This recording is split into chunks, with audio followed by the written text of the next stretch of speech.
ان شاء الله النهارده هعمل لكم مكرونه وسلطه ومخلل باذنجان، وعملت الدبابيس كنتاكي. سامعين قرمشه مستويه.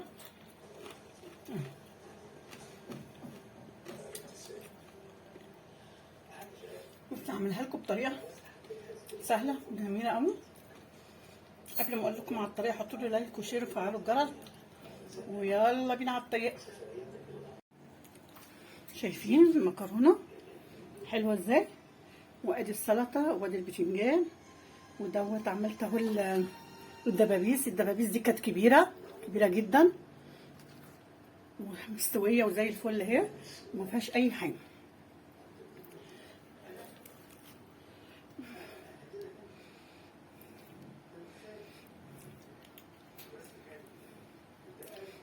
طعمها زي العسل، والله زي العسل.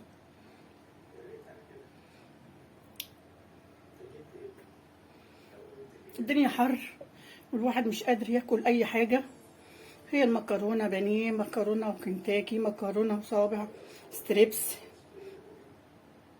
حاجات خفيفه كده عشان الحر. انا هعمل المكرونه دول انا مش نص ولا مش نص، انا خدت حبه خلاص. بس انا هحط ملح، انا بحط ملح ما بحط الزيت.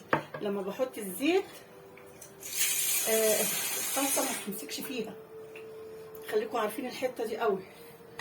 لما تحطوا الزيت الصلصه ما بتمسكش فيها.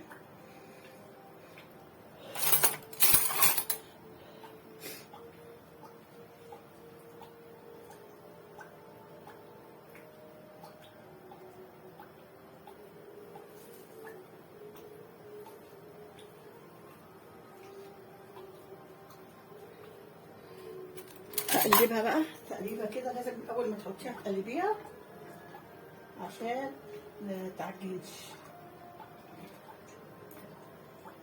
او تمسك في بعضيها.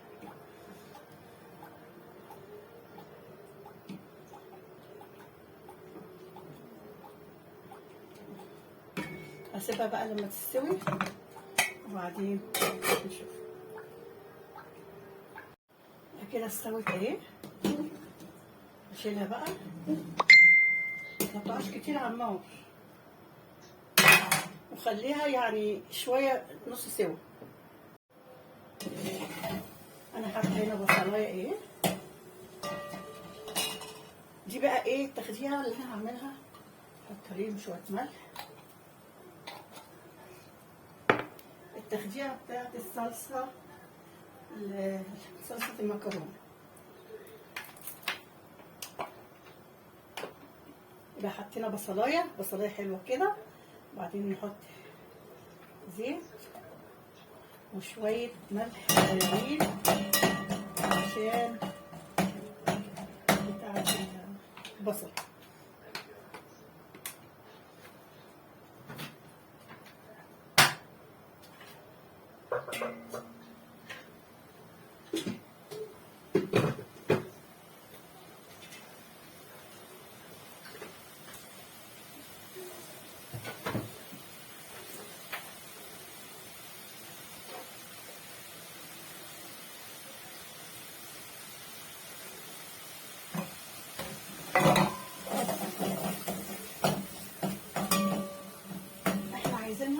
ما تقبلش، لا تستوي تبقى ايه حمرا. لما تتحمر هجيبها اشوف هنحط ايه عليها تاني. كده احمرت اهي، هحط عليها بقى ايه، قربت تحمر هحط عليها ايه توم. التوم بيديها ريحه حلوه طعم حلو، وهحط كمان قرنين فلفل حامين، مش عايزين تحطوهم ما تحطوهمش، بس انا بحب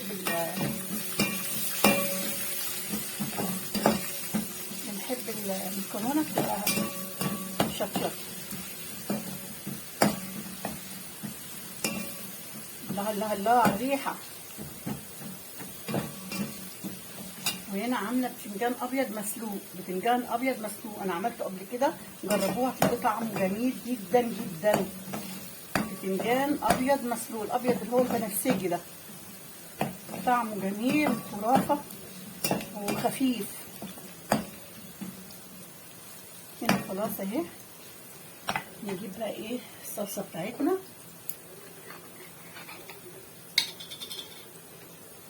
تبقى شوية كمان. انا مقطعه الفلفل كبير شويه ليه؟ لان المكرونه طويله مش صغيره.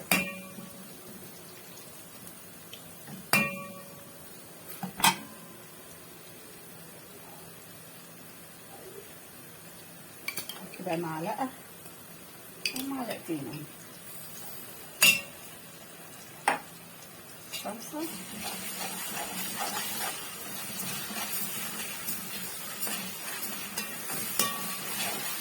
الريحه بصوا طالعه. البصل والثوم طبيعي بيخلي الاكل ريحته حلوه. يعني ما تقوليش لا انا ما احبش البصل، لا ما احبش الثوم، لا ده هو اللي بيخلي الاكل حلو.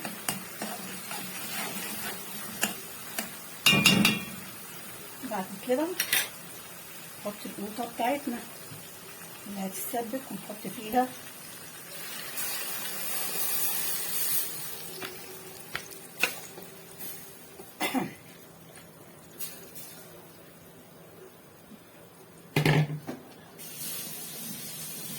هنحط بقى ايه.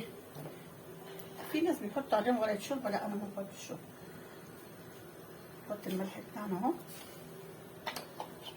وهنحط فلفل اسود بس.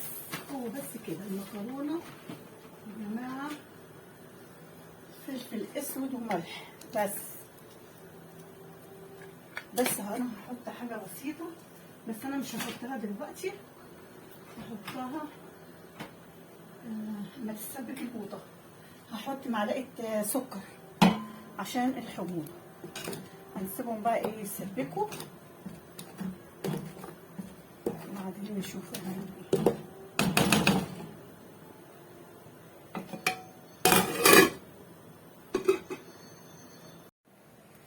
هنا انا حاطه دقيق على نشا على بابريكا كاري، 7 بهارات، ملح وفلفل وكبابه صيني على حبهان على ورق لورا.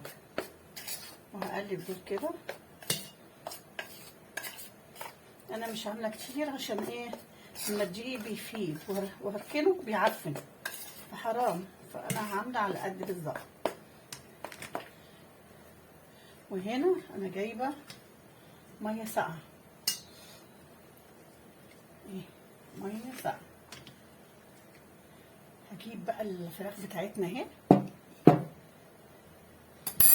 بسم الله ما شاء الله، الواحده عامله ازاي زي ما يكون ورك. تروحي عاملاها كده. انا حاطه الزيت على النار، نزليها في الميه كده ورجعيها تاني.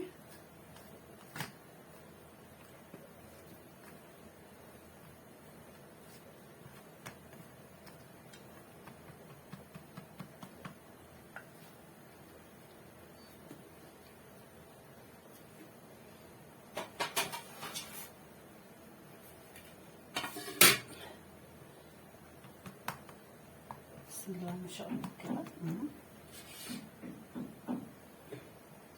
اعمل لكم واحده تاني اهي.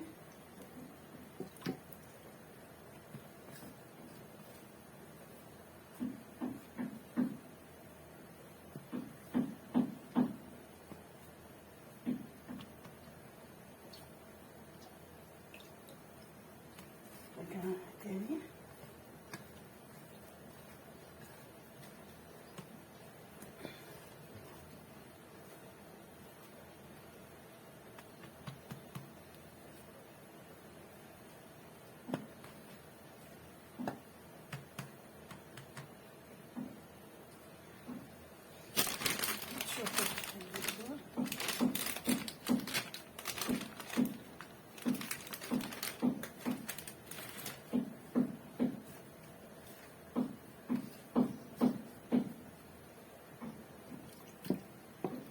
كمان اول تبيسيها كده بالدقيق بايدك. بعد كده اعمليها كده.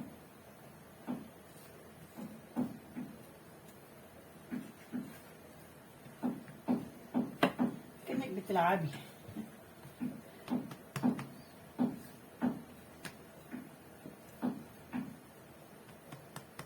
بصوا البتاع مكرمشه اهي.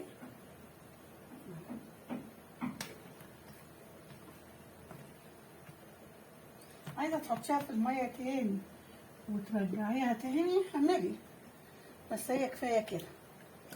يعني لو عايزه الطبقه تخينه شويه.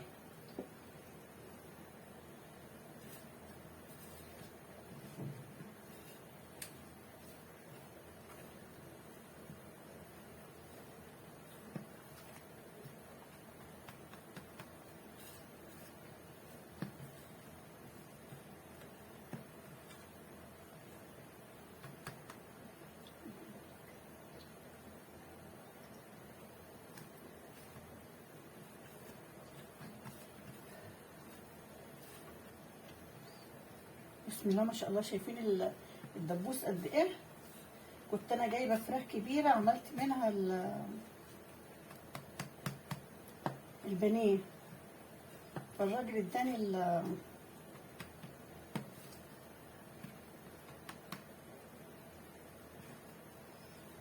الفراخ كبيره عشان اعمل منها بانيه.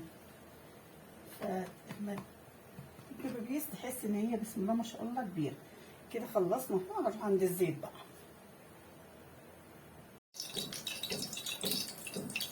انا حاطه الزيت اهو.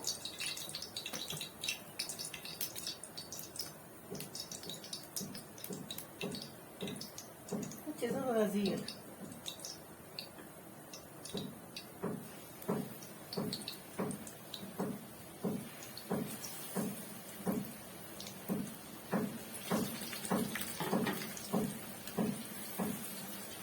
نسيبهم بقى يستووا براحتهم.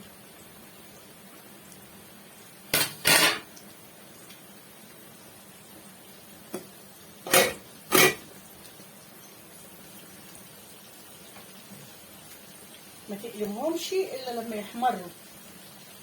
اوعي تقلبيهم قبل ما يحمروا.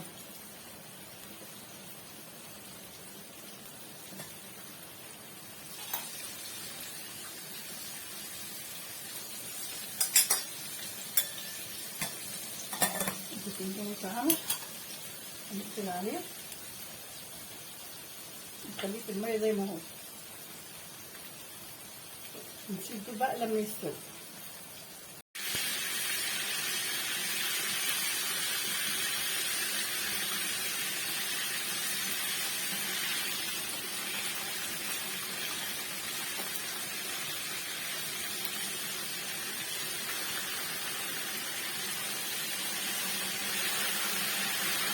عملتها اهو عشان احمر. كده بقى يستوي من الناحيه التانيه. وهنا ادي المكرونه بتاعتنا اهي، الصلصه.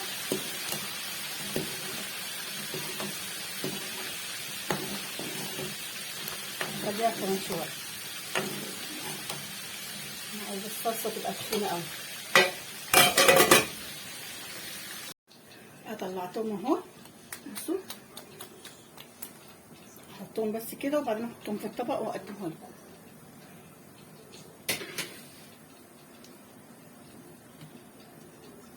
وهنا كده لازم القطه تبقى تخينه. لو مش كتيره مش هتمسك.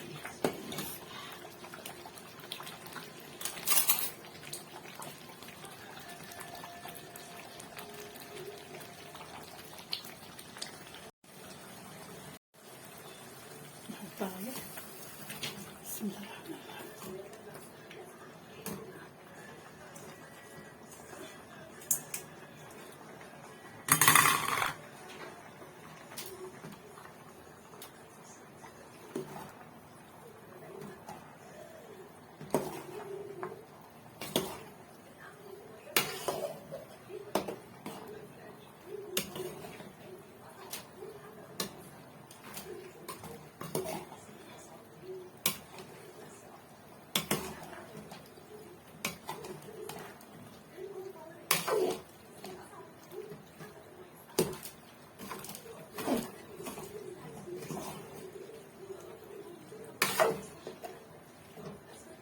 شكلها عامل ازاي.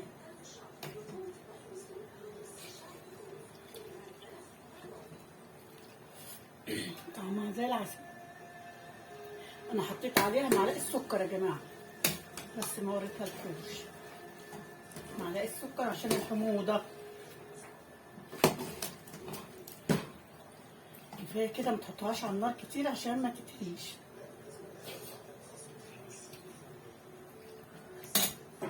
وفي نفس الوقت نجرها كده، ما نحطهاش على العين اللي هي كانت عليها عشان ممكن تهريها.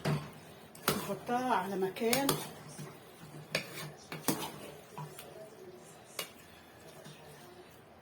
يغرب بقى، وما تغطيش الحله عليها على طول. خلي المعلقه كده علشان تدخلها هوا وما تعجنش.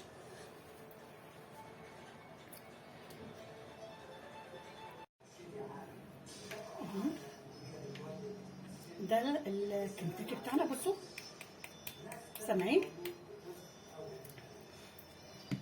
وادي شويه سلطه وهكمل بقيه اكلنا.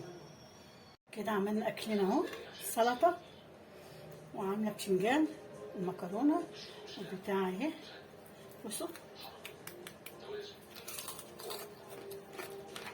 سامعين؟ مستويه زي الفل. سامعين؟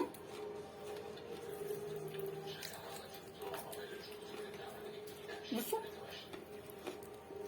مستويه اهي.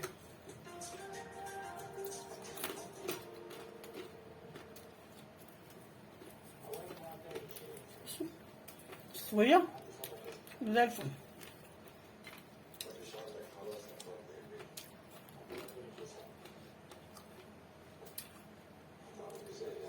كده